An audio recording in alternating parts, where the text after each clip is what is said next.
नमस्कार मैत्रिणींनो, मी सौ छाया काकडे. छाया सुपर किचनमध्ये तुमचं सर्वांचं स्वागत आहे.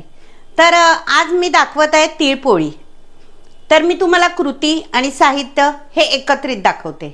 तर चला प्रथम आपण गॅस चालू करूया. तर मी हा गॅस चालू केलेला आहे, त्यावर कढई ठेवली आहे आणि हे एवढे तीळ म्हणजे एक छोटा वाटी मी तीळ घेतलेले आहेत. ते स्वच्छ करून मस्तपैकी आपण त्या हलक्या हाताने तडतड आवाज येईपर्यंत भाजून घ्यायचे आहेत.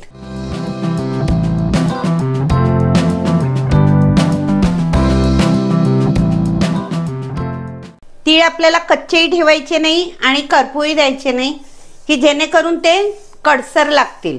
आता हे तीळ मी चांगले तडतडेपर्यंत भाजून घेते. हे बघा आपले तीळ आहे ना, आता तडतड करून उडायला लागलेले आहेत. मी तरी गॅस बारीक ठेवलेला आहे.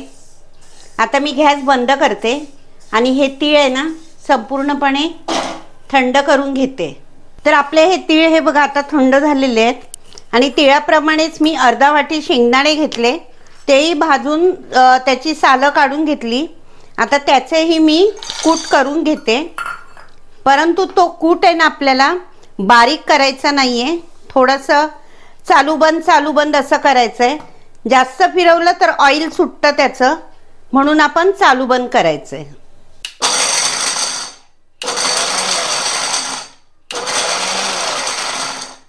हे बघा अशा प्रकारे आपल्याला हे बारीक करून घ्यायचं आहे, पण हे सुकं फडफडीत आहे. आता आपण शेंगदाणे जसे बारीक केले त्याचप्रमाणे आपण आता तीळ सुद्धा बारीक करूया आणि त्याच्या याच्यामध्ये आपण गूळ टाकून सर्व एकजीव करून घेऊया. तर चला मी आता तिळाचं पण कूट करून घेते. हे बघा मी 1 चमचा जायफळ आणि वेलचीची पूड घेतली आहे, ती पण मी ह्याच्यात घालते आणि हे सर्व एकजीव करून मी आता हे बाजूला ठेवणार आहे. आणि त्यानंतर आपण चपातीला जसं पीठ मळतो त्या पद्धतीवर मी सैलसर पीठ मळणार आहे. हे आपलं सारण तयार आहे. ह्याच्यात कुठच्याही प्रकारची आपली गुळाची गुठळी राहिलेली नाही आहे. परात घेतली आहे, त्याच्यामध्ये मी थोडंसं मीठ टाकलं आहे आणि त्याच्यामध्ये मला हवं तेवढं मी आता गव्हाचं पीठ घेणार आहे. माझं ह्या चमच्याचं माप आहे, त्याप्रमाणे मी हे पीठ घेते.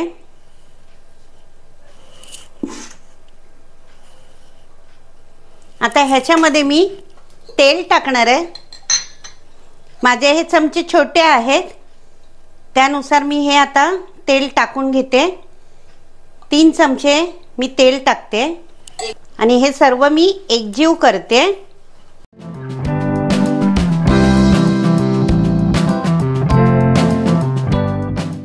माझ्या मते मला अजून तेल टाकायला पाहिजे थोडं.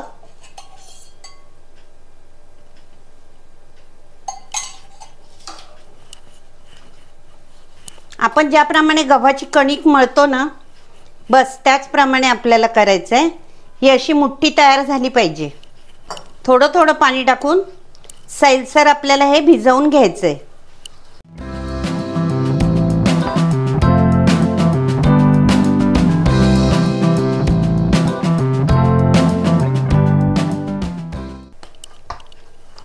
तर हे बघा अशा प्रकारे आपण गव्हाचं पीठ मळून घेतलेलं आहे. आता मी ते 15-20 मिनिटं झाकून ठेवणार आहे. नंतर मी तुम्हाला पुढची स्टेप दाखवते. मी अशा प्रकारे 5 गोळे केलेले आहेत त्या पिठाचे आणि त्याची वाटी करून घेतली आहे. ज्याप्रमाणे आपण पुरणाची पोळी करतो त्याप्रमाणेच आपल्याला हे भरायचं आहे. हे बघा मी सारण भरते ह्याच्यामध्ये आणि ते सारण असं दाबून घेते आणि मग त्याचं वाटीचं तोंड बंद करते. मी ज्याप्रमाणे आपण पुरणपोळी करतो त्याचप्रमाणे करायचं आहे. आणि मग मी हा गोळा असा फिरवून घेते की जेणेकरून आपलं सारण आहे ना सगळीकडे लागलं पाहिजे, किनाऱ्यापर्यंत आलं पाहिजे. आता मी ह्याच्या छोट्या छोट्या पोळ्या लाटून घेणार आहे.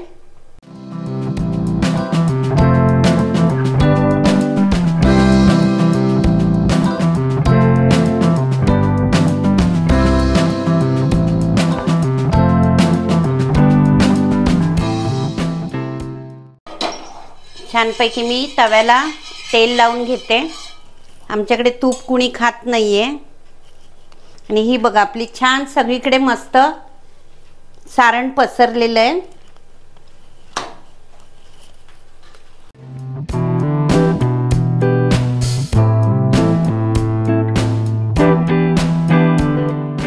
हे बघा आपली कशी टम पोळी फुगली आहे.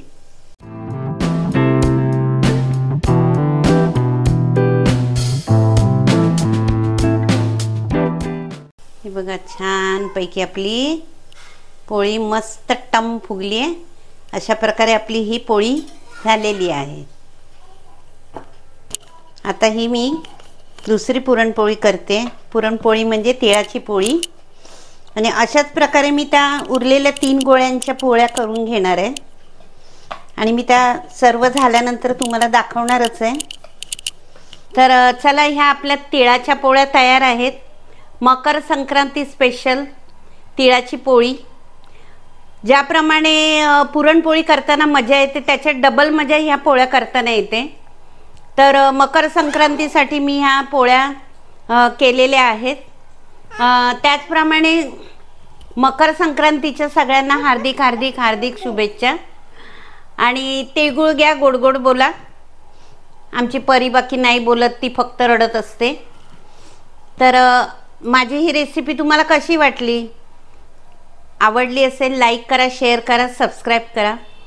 आणि अशाच वेगवेगळ्या रेसिप्या घेऊन मी परत येणार आहे छाया सुपर किचनमध्ये. तोपर्यंत बाय.